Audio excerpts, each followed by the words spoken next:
Beautiful souls.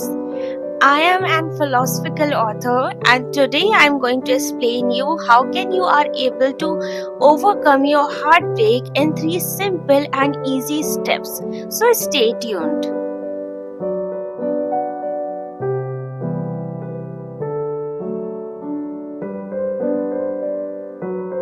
First step is acceptance.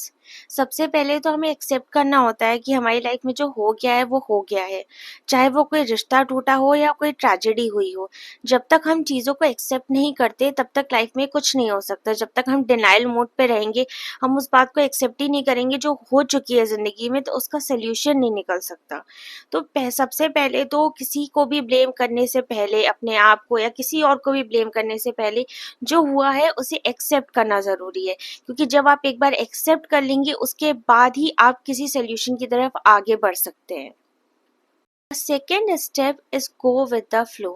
Life में जब भी ना हमारे कोई प्रॉब्लम हो जाती है, कोई दुख आ जाता है, तो हम ज़्यादातर पास्ट की मेमोरीज में जी रहे होते हैं और फ्यूचर के ड्रीम्स टूटने का दुख मना रहे होते हैं। लेकिन हमें ना ऐसी कंडीशन में प्रेजेंट में जीना चाहिए, और जो हो चुका है उसके एक्सेप्टेंस के बाद जब हम गो विद द फ्लो में चलते हैं ना, तो हमें समझ में आता है आगे फ्यूचर में जाने के बाद कि पास्ट में जो हुआ वो अच्छे के लिए हुआ। कहते हैं ना, अपने मन का हो तो अच्छा और अपने मन का ना हो तो वो और भी अच्छा, क्योंकि वो ऊपर वाले के मन का होता है, गॉड के मन का होता है, और हमारे लिए अच्छा ही होता है at the last. And the third step is release. जब तक आप जिंदगी में ना उस इंसान को माफ नहीं करोगे, अपने दिल से जाने नहीं दोगे खुले दिल से, तब तक आप जिंदगी में आगे नहीं बढ़ सकते हो, क्योंकि वो पेन आप अपने अंदर होल्ड करके बैठे हो। बहुत ज्यादा जरूरी है कि जिस भी इंसान ने आपका दिल दुखाया हो, आप सोच रहे होगे कि मैं कैसी बात कर रही हूँ, जिस इंसान ने आपको हर्ट किया मैं उसी को माफ करने को कह रही हूँ। नहीं, मैं उस इंसान के लिए नहीं बोल रही हूँ, मैं आपके लिए बोल रही हूँ। जिस दिन आप उस इंसान को माफ कर दोगे ना, जिस किसी ने भी आपका दिल दुखाया है, आप उस रिश्ते से, उस पेन से हमेशा हमेशा के लिए आजाद हो जाओगे।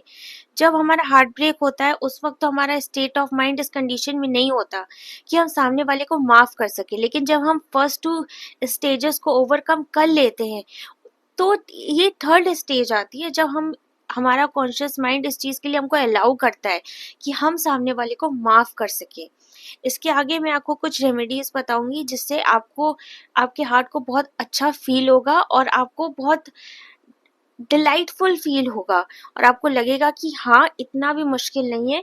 कोई भी इंसान किसी भी टॉक्सिक अटैचमेंट से, किसी भी हार्ट ब्रेक से इजीली ओवरकम कर सकता है। इससे पहले कि मैं आप सबके साथ रेमेडीज शेयर करूं, मैं आप सबके साथ एक कन्वर्सेशन शेयर करना चाहती हूं जो मेरे फ्रेंड के साथ हुआ था जब उसका ब्रेकअप हो गया था। तो मेरी फ्रेंड ने मुझसे पूछा कि तुम्हें क्या लगता है, आखिर मैं कब इस रिश्ते से आज़ाद हो जाऊंगी, कब मैं उसको भूल जाऊंगी, कब मुझे दोबारा कोई पेन फील नहीं होगा। तो मेरा जवाब बहुत ही सिंपल था, वही जवाब मैं आज आप सबको ही बताना चाहती हूँ। जिस पॉइंट पे आपको ये एहसास होना कि सामने वाले से आप नफरत नहीं कर पा रहे हो, जिससे एक टाइम पे आपके आपके दिल के अंदर बहुत ज़्यादा गुस्सा था, बहुत ज़्यादा नफरत थी, आपको लगता था कि इसने मेरे साथ कितना गलत कर दिया, मैंने तो ट्रस्ट किया था, इतना रिलाई किया था, इस रिलेशनशिप में इतना इन्वेस्ट किया था, फिर भी ऐसा हो गया। जब आप इस फीलिंग से ओवरकम कर लोगे और आप उस स्टेज पे पहुंच जाओगे जब आपको लगेगा कि मुझे सामने वाले के लिए कोई नफरत नहीं है, कोई प्यार नहीं है, कोई फीलिंग नहीं है, जीरो फीलिंग, मतलब आप उस रिश्ते से आज़ाद हो गए हो। इसमें भी ना 3 स्टेजेस होते हैं। सबसे पहले इंसान के मन में बहुत ज़्यादा गुस्सा होता है। सेकेंड स्टेज में इंसान के दिल में बहुत नफरत डेवलप हो जाती है कि क्यों किया मेरे साथ ऐसा। थर्ड स्टेज में क्या होता है ना, कि इंसान धीरे धीरे रिलीज कर देता है। उसको एहसास होता है सामने वाला भी इंसान है और ह्यूमंस तो बने ही गलतियां करने के लिए, वरना हम भगवान ना हो जाते। और इंसान समझता है कि जो हुआ अच्छे के लिए ही हुआ। पहले नहीं महसूस हुआ था पर अब एहसास होता है कि जो हुआ हो गया, पास्ट की बात है, चली गई जिंदगी से। और जिस पॉइंट पे आपको लगे ना कि सामने वाले के लिए आपके मन में ना गुस्सा है, ना नफरत है, ना प्यार है, कोई फीलिंग नहीं है, मतलब आप उस रिश्ते से आज़ाद हो गए हो। तो मैंने उससे यही कहा था, अभी तो तुम गुस्से में हो, अभी तुम्हें नफरत वाली स्टेज भी ओवरकम करनी है, और जिस दिन ना तुम्हारे मन में उसके लिए कोई गुस्सा, कोई प्यार, कुछ भी नहीं रह जाएगा, तुम उससे ओवरकम कर लोगी। सामने वाले की इम्पोर्टेंस, उसकी एग्जिस्टेंस जब आपकी लाइफ में ज़ीरो हो जाती है, मतलब आपने उस इंसान से ओवरकम कर लिया है, उस इंसान से मिले हुए हार्ट ब्रेक से आपने ओवरकम कर लिया है। अब मैं ये नहीं कहती हूँ कि ये 1 हफ्ते में, 1 महीने में या 1 साल में हो जाएगा। टाइम लगता है, बहुत टाइम लगता है इंसान को अपने इमोशनल पैटर्न को समझने में, अटैचमेंट इश्यूज को सॉल्व करने में टाइम लगता ही है। लेकिन जब हम ये समझ लेते हैं ना कि एक टाइम के बाद कि जो हुआ अच्छे के लिए हुआ, उस वक्त महसूस नहीं होता है, लेकिन फ्यूचर में जब पलट के देखते हैं तो महसूस होता है कि शायद उस वक्त इतना अटैचमेंट था कि हम ये समझ ही नहीं पाए कि ये इंसान हमारे लिए सही नहीं है। अटैचमेंट एक ऐसी चीज होती है ना जो इंसान को अंधा कर देती है, उसको ये महसूस ही नहीं होने देती कि जिस इंसान की वजह से हम इतना दुखी हो रहे हैं वो हमारी लाइफ के लिए करेक्ट है भी कि नहीं। और जब हम फ्यूचर से पास्ट की तरफ देखते हैं तो हमको एहसास होता है अच्छा हुआ, शायद हम ऐसे पार्टनर के साथ लाइफ टाइम कभी सरवाइव नहीं कर सकते थे, कभी ना कभी इश्यूज आने ही थे, तो जितनी जल्दी आ गए उतना अच्छा है। और अभी रेमेडीज बाकी हैं, बिल्कुल मुझे याद है।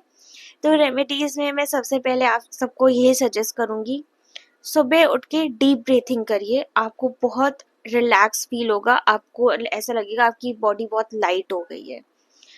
सेकेंड, मैं आपको ये सजेस्ट करूंगी कि आप लोग सेंटेड कैंडल्स जलाया करें और अफर्मेशंस लिखा करें, आपको बहुत ज़्यादा अच्छा लगेगा। जो भी आप अपनी लाइफ में चाहते हैं, पर उस इंसान से कनेक्टेड है जिससे भी आप दुखी हैं। आपके अपने इंसान के करियर गोल्स होते हैं, अपनी खुद की भी एक लाइफ होती है, आपको उन अफर्मेशंस को लिखना चाहिए, सेंटेड कैंडल जलानी चाहिए, नेचर के साथ टाइम स्पेंड करना चाहिए। आप रिवर साइड जा सकते हैं, आप गार्डनिंग कर सकते हैं, जो भी आपके दिल को सुकून देता हो। आपको ड्राइंग करना पसंद है, पेंटिंग करना पसंद है, वो काम करिए जो आपको अच्छा लगता है। इसके साथ मुझे यही लगता है कि सेंटेड कैंडल बहुत हेल्प करती है, अफर्मेशंस बहुत हेल्प करते हैं। आप क्रिस्टल यूज कर सकते हो, आप रोज क्वार्ट्ज यूज कर सकते हो, प्यार के लिए होता है वैसे। एमेथिस्ट यूज कर सकते हो, वो हीलिंग के लिए होता है। इस तरह की बहुत सारी चीजें हैं। आप साउंड हीलिंग का कोई सेशन ले सकते हो, उससे भी इंसान को बहुत रिलीफ फील होता है। बहुत सारी रेमेडीज हैं, आप इस तरह की चीज़ों को अप्लाई कर सकते हो अपनी लाइफ में। और कोई अच्छी बुक पढ़ सकते हो, आप मेरी बुक पढ़ सकते हो, magic inside you, available on Amazon globally. आप कोई मेरी मेरी नहीं तो आप किसी और की बुक पढ़ सकते हो। आपको बुक एक ऐसी चीज़ है ना जो मुझे लगता है कि इंसान को हर रोज़ पढ़नी ही चाहिए। हर रोज़ आपको कोई ना कोई एक विज़डम तो गेन करना ही चाहिए। और जब आप इस तरह की चीज़ों में इन्वॉल्व हो जाते हो तो आपका दुनिया को देखने का नज़रिया ही बदल जाता है। आप अपनी सेल्फ लव की तरफ ध्यान देने लगते हो, अपनी हीलिंग की तरफ ध्यान देने लगते हो, और दुखी होने का वक्त रह ही नहीं जाता है। तो अगर आपको ये वीडियो अच्छा लगा हो तो थैंक यू फॉर वॉचिंग, और मैं दिल से होप करूँगी कि आप सब जल्दी से जल्दी अपने हार्ट ब्रेक से हील कर लें। Thank you.